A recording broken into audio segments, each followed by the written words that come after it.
Le bonheur, c'est un truc dans lequel on marche sans faire gaffe dans la rue. Puis on a plein les chaussures.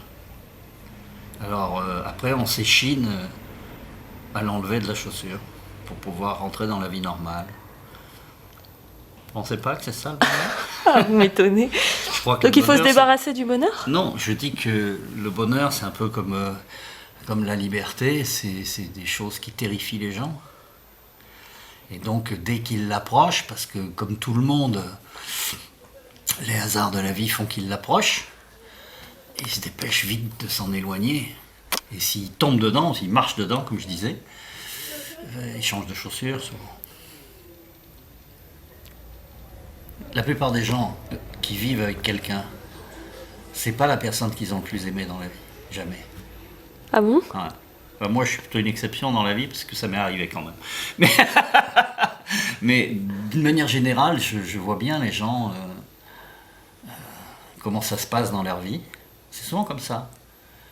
C'est comme la passion, ça terrifie les gens. La liberté, ça terrifie les gens.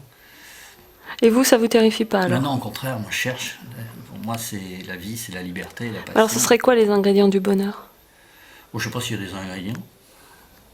Alors c'est quoi concrètement le bonheur? Ben écoutez, je pense que le jour où on sait ce que c'est, on le rencontre plus, donc on va surtout pas essayer de le définir.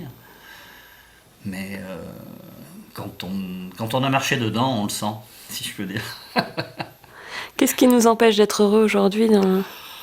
Oh, ben d'abord, je sais pas si je suis pas malheureux non plus, donc moi, ça se passe plutôt bien pour moi. La seule chose qui m'énerve, c'est de prendre de l'âge, avec ce qui va avec, quoi. Je trouve ça nul. La vieillesse, la mort, la souffrance, ça n'a aucun intérêt, la maladie. Quels sont les crétins qui ont inventé ça, quoi. Et d'ailleurs, quand je rencontre des gens qui sont croyants dans une religion, je leur explique que, parce qu'ils me voient en moi un grand athée, je leur explique non, moi je crois en Dieu, mais c'est vraiment un salopard. Regardez ce qu'il nous a fait. Si un jour je vais au paradis, je lui pète la gueule.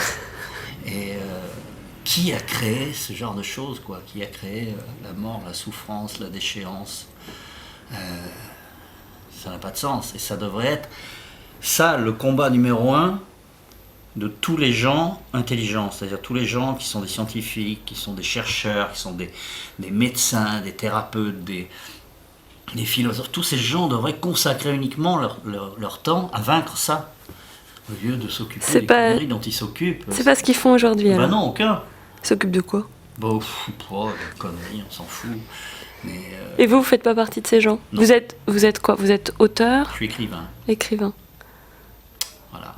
Je suis pas le mieux placé pour vaincre ça, mais j'essaie en tout cas d'entrer en contact avec les gens qui ont un peu ce genre d'idée. D'accord.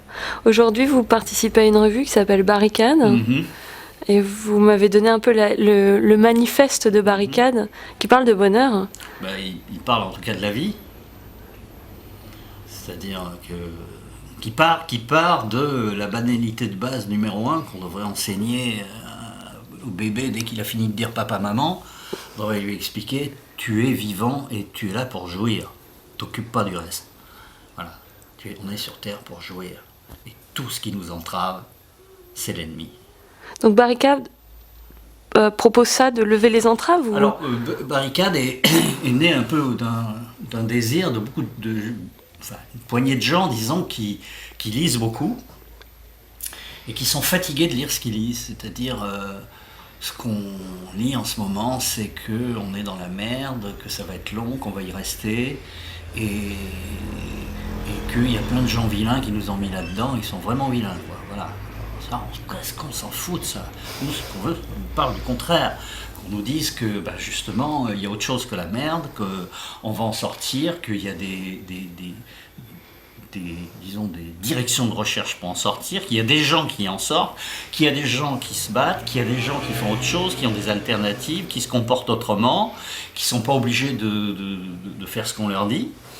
Et on a envie de d'une part, d'agglutiner ces gens-là, de les faire se rencontrer, de les faire parler, de les faire dialoguer, de les faire échanger, de parler de leurs expériences, de mettre en avant leur travail, qu'ils soient dans le domaine social, dans le domaine culturel, dans le domaine de la citoyenneté, dans le domaine même, pourquoi pas, scientifique. Vous avez un exemple qui vous vient en tête? Bon, non, enfin, De quelqu'un à mettre en avant? mais il y en a plein. Il y a plein de gens qui ont fait... En plus, comme il y a une dimension historique, on parle aussi de ceux qui ont toujours défendu ça dans le passé. Donc, les gens qui n'étaient pas résignés, quoi. Et c'est vrai qu'on est dans une ambiance tellement glauque que... voilà, je sais pas, les gens s'étonnent qu'on ait réussi à élire des gens comme Berlusconi, comme Sarkozy et tout ça, mais ils sont exactement le reflet de ce que nous sommes. Ce sont l'incarnation même de ce que nous projetons collectivement. Ce pas des gens qui nous ont eu par surprise. Au contraire, ils sont espèce de modèle, vous savez, le patron, comme on dit en matière de mode, sur lequel on peut se calquer. Et donc il faut sortir de ça, parce que là on n'en peut plus.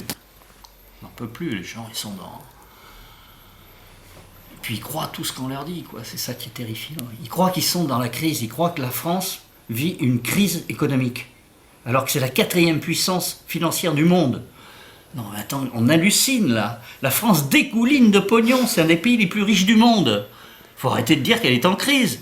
L'État a une dette. Certains Français ont une dette, mais la France, elle n'est pas endettée. Elle dégouline de pognon.